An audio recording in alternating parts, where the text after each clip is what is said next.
J.K. Rowling crushed woke culture, and Hollywood is losing it. J.K. Rowling, author of the famous Harry Potter series, is surrounded by yet another controversy regarding transgenders. The British author is facing a severe backlash after she posted a series of tweets over the weekend.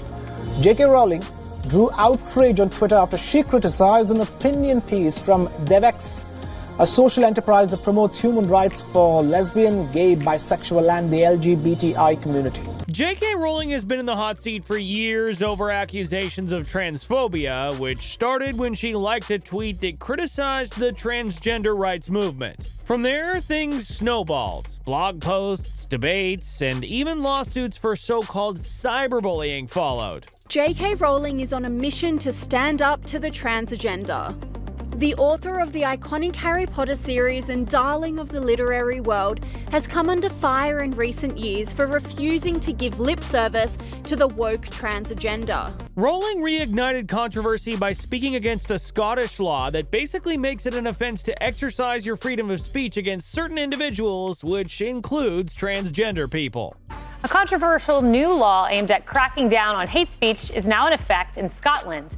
The Hate Crime and Public Order Act creates a new crime of, quote, stirring up hatred related to age, disability, religion, sexual orientation, or gender identity.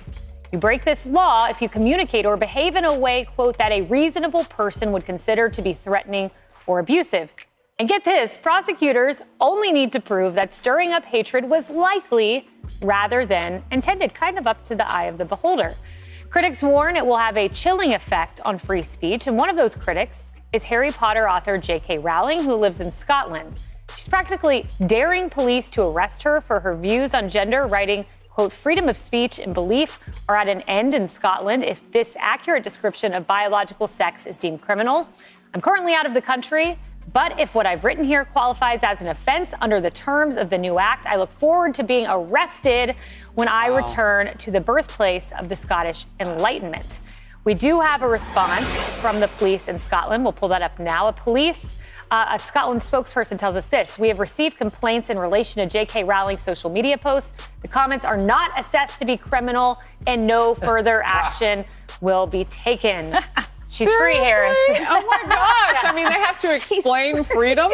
And she's not backing down. Rowling insists the law messes with free expression and women's hard-won rights, which got her even more heat from the woke crowd. Some people even tried to get the police involved so they could arrest her. Can you believe that crap? But Rowling called their bluff and challenged the police, daring them to do it. Let's hope we're not watching this so that we have to learn some of the same lessons. We have people in this country who lose their job when they misidentify someone, whether it's not, it's accidental. They're not really sure what's before them. You guys have seen the videos. I mean, there's several that are in pharmacies that are on YouTube where people are very angry because they've been called the wrong name, so on and so forth. So this is going to be troubling. This is like yelling fire in a crowded theater where there is no fire. So they want to say that this is the equivalent to that. No. Yeah. I mean, this is not a breach in free speech. This is a transition period for people to, I suppose, go to the next level of our understanding of how we're going to negotiate new terms for people. Just learn people's first names. Yeah, so Brian Kilmeade for the win. I mean, William Wallace yelled freedom, like the best scene in cinematography, but I guess it's freedom except if you misgender. A lot of extra opportunities in those fight scenes. If you got cast. A couple of things.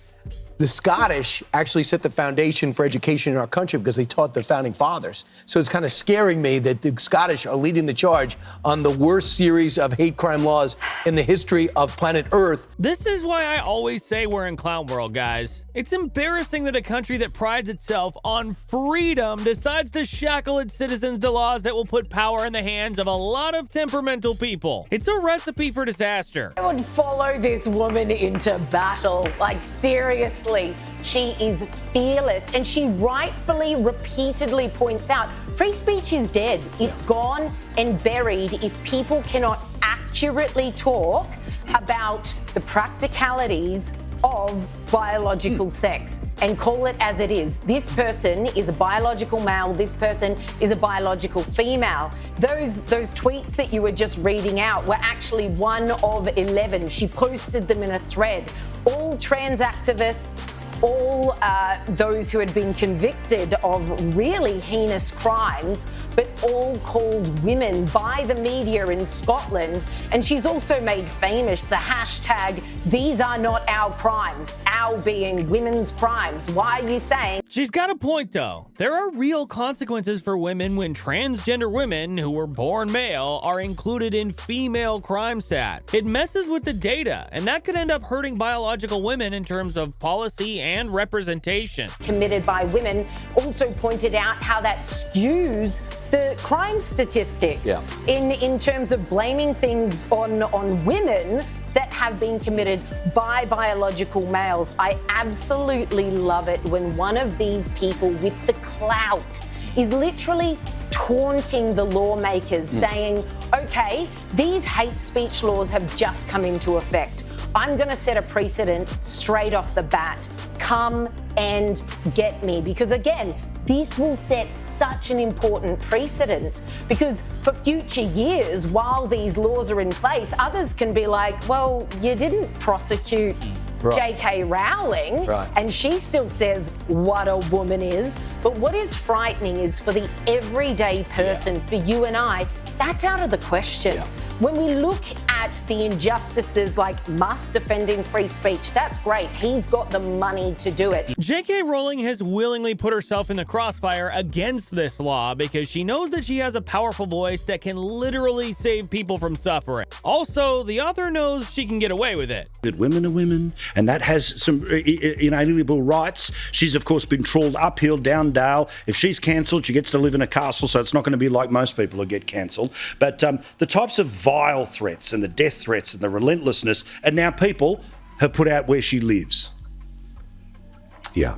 Do you know something? There are extremists in lots of little groups around the place. It seems that the trans rights extremists are some of the worst and the most aggressive and the most hectoring and bullying of the lot. And I feel very sorry for J.K. Rowling. I mean, it's just extraordinary. There was a big celebratory get-together recently, and all the actors were there from the films, and she wasn't even invited to a party celebrating her own books. And now these vile people have put her address out in full public view, virtually encouraging people to commit unpleasant acts against the property and perhaps even against the person. It's not too far away from incitement. It is dreadful, utterly dreadful. Funny, isn't it?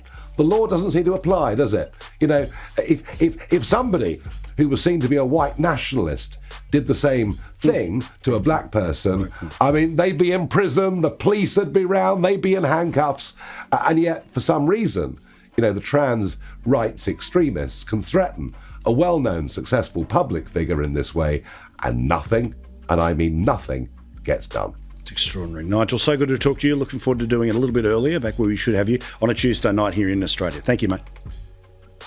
Thank you. He's a good man. Nigel Farage, absolutely ripping in. I love having a chat with him every Tuesday night. What's worrying is that hateful is such a vague term. People who don't have Rowling's resources to defend themselves could get into real trouble for speaking out. Personally, I think that's what Rowling feared, that regular folks will be the ones who suffer if the woke movement keeps pushing these kinds of laws. Have named biological reality. I myself, indeed, was reported to the West Yorkshire Police for a non-crime hate incident, and that was that I gave a talk that I don't believe, or I think is very harmful to medicalise children on the basis that they identify as a young person as transgender. And that was interpreted by somebody in the audience as a very hateful thing to say. So obviously, there were people in the audience who liked what I said, but the point is that hate is a very subjective thing. How did you find out that the police had logged this as a non-crime hate incident? Because one of the big problems about the J.K. Rowling case in Scotland, of course, is we don't know if it's been logged as a hate crime incident yet, or a non-crime hate incident. Because I was told this, the person who reported told me that they had done that. And I was briefly in conversation with the West Yorkshire Police and briefly got a legal person involved in it in order to defend myself. Now, the point is, It didn't go any further.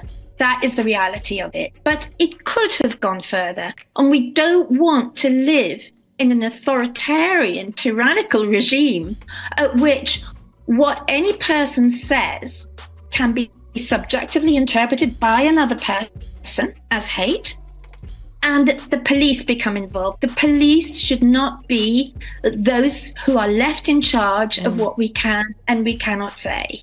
Are you concerned, Heather, that this type of law will come to England with a change? The word hateful is subjective, and who knows what someone who has messed with their hormonal balance considers hateful. The sad truth is that many will not be as lucky as J.K. Rowling, who has more than enough money to defend herself from any issues that may arise from her controversial comments about the woke community. Well, hopefully, with the kind of media coverage now, which J.K. Rowling has managed to establish, which was great, and as I say, this has been going on for years without it really coming to public knowledge. So I think now that that's happened, there may be some difficulty in it being adopted by England. But I might think in again. the past, that England, Scotland, and Wales have been in unison about this. I don't think you would find many countries whose citizens would want this law passed in their country, especially given how it has affected the Irish. It sucks. In public, there's obviously the abolition of the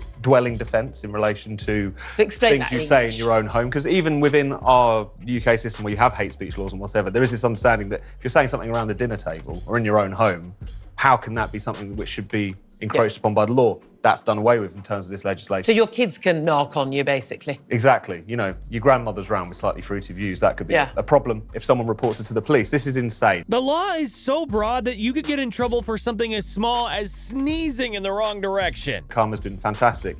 Is they're almost calling Hamza Yusuf and the states bluff. They're saying, if you really want to go this far, you can't lock up all of us. And I think what's been great about all of this campaigning and activism led by J.K. Rowling and others is that it's showing how absurd as well as how authoritarian. People like Hamza Yusuf have paved the way for people to turn this into a nightmare for anyone who believes in the current biological definition. But you can't arrest everyone, and the Irish people know this. Because it is, when people use the phrase Orwellian, it's overused, but oh my God, this really is Orwellian. And it's Stalinist in terms of, you're being forced to say things that you do not believe or do not know to be true.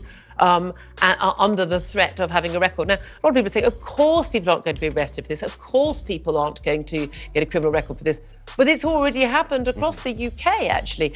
And the key thing about this is we're not talking about me saying to either on Twitter or to someone's face or in any other communication, and saying to, say, a man who is living as a trans woman and saying horrible abusive words to that person. And you're a woman, so you're a man and being really abusive and aggressive. We're talking about simply stating, live your life as J.K. Rowling has always done. Live your life, be free, wear what you want, it's fine. But you're not a woman. Mm-hmm. You're a man, and you cannot change biological sex. Biological sex is immutable. So that I won't accept that you. Imagine going to jail because you're stating facts that you learned in biology class. It's a clown show. It's even crazier when you realize that the government approves basic biology in school. It's freaking ironic. Except that you're allowed access to women's safe spaces. This is the crucial thing. People say, doesn't matter to you. Well, it does when you're in the toilets. It does when you're in a changing room. It does if you're in a hospital ward. It does if you are in a women's refuge or if you're going to seek help for domestic violence. And it does if you are behind bars, as J.K. Rowling one day may be. And you could have a rapist, a male rapist put in with you who suddenly claims after he's charged that he's a woman. So it does matter to women. But the crucial thing about this is you cannot be abusive. You cannot say anything that the average person in the street wouldn't even bat an eyelid at. But also, someone could not have taken offence who you spoke to. They could be absolutely fine with your conversation, even perfectly nice conversation. But someone else who doesn't even overhear it, they're told about it, can say, I believe that this was transgression of this hate crime law. I want you arrested. And by the way, you don't have to be in Scotland. The T's have really turned the gender system we've used since the creation of humanity on its head. How do you expect women to react when a biological male walks into their restroom or prison cell? Okay, so my thoughts about the Hate Crime and Public Order Act 2021. My first thought is this: please let's build a wall and stop it trickling over into England. because at the moment it's only in Scotland, and that's where it needs to stay. I feel terrible for the Scottish people who have found themselves under this ludicrous, draconian law. And my great fear is that it will leak across the border, and some of the more enthusiastic police forces, particularly those in likes of Northumbria, West Yorkshire, North Yorkshire, will embrace it as though it were law in England. The Irish police force are probably the most affected by this law, which would force them to waste time on a case because someone made a bad trans joke. The Irish police are probably the least enviable police force on earth at the moment. Concern. I think J.K. Rowling is absolutely right to make a string of tweets in defiance of this ludicrous act. You cannot legislate against reality. You simply cannot. You can be King Canute if you want to, and you can make a law that says the tide cannot come in, but it's not going to stop the tide from coming in. And anybody who's got a brain will recognise that the tide is coming in. When J.K. Rowling calls males men, she is absolutely on the side of biology. She is on the side of reason. She is on the side of science, and she is on the side of fact. You cannot legislate against that, and it's entirely wrong to do so. I'm a great believer in obeying the laws of a country, but only to the point where they are reasonable. When a law states that the Earth is the centre of the universe, or the tide cannot come in, we have a duty to defy it because it's based on magical thinking. And J.K. Rowling is correct to resist this magical thinking, because being a woman, as J.K. Rowling is, she speaks for half of the population, and half of our population are women. You cannot identify into being a woman. If you are a woman, you are disproportionately likely to be the subject of an assault, etc. And women have got to be able to correctly name their assailants. They've got to be able to correctly name the danger. And the danger is from men, adult human males. So that's the biological, factual objection to this act. The second objection that I have... It's funny that J.K. Rowling made a living off of writing about magic, but has to fight against the magic laws that our government has passed. Is that we should be allowed to speak freely. And speaking freely occasionally means criticising the prevailing ideology. It also means that the free speech has also got to include the right to be wrong. And, even if history tells us that those of us who are gender critical are on the wrong side of history, and it turns out in actual fact that women can in fact become men and men can become women, then that doesn't alter anything. We still have the right in 2024 to be able to speak up our objections. If it turns out that we're wrong, so be it. It doesn't matter. We've got to be able to speak out and say what our concerns are, and to be able to call a spade, a man, a woman. We've got to be able to do that, even if history says that we were wrong. In the end, we have to call things as we see them, but how can that happen when some men are calling themselves women? It's a really bizarre situation when you really think about it. I don't know how I could be a police officer in Scotland. I think if you're a police officer, you have a duty to uphold the law, but you don't have a duty to uphold unjust law. The old excuse that we were simply obeying orders will not wash. We've got to resist this. If I were a police officer in Scotland, I would absolutely refuse to engage in any of this nonsense. But I would have refused to engage in this nonsense a long time back. The whole idea about non-crime crimes, non-crime hate incidents, etc. I think all of that has been an encroachment upon our liberty, upon our freedom of expressions, and I would not have had anything to do with it whatsoever. I think it's the police's job to uphold the law. It's the police's job to keep the king's peace. It's not the job of the police to police and control what we say, how we say it, etc. And particularly in the confines of our own homes, which of course is what this ridiculous act does. It criminalises speech within our own four walls. Now, the Law Commission in England attempted to bring this law into the UK a couple of years ago, and it was rejected. My worry is that it's going to come. Irish police men and women are surely stuck between a rock and a hard place, especially the ones who recognize the real genders that define our society. Look, I've got one here about J.K. Rowling because she's been trolled on this issue massively. She's been attacked for her defense of these kind of issues, etc. How do you feel about J.K. Rowling and what she's done? Well, I've forgiven her because I don't want to forget the J.K. Rowling that was very judgmental to conservatives in America who had a little bit of Trump derangement syndrome and didn't realize that the thing about the left is they will always eat their own. So she trumpeted every other issue. And then she finally found one where she wasn't really willing to get in line. And she said, no, actually, I'm a woman. And then the same person that they championed and loved and glorified, they sacked immediately, right?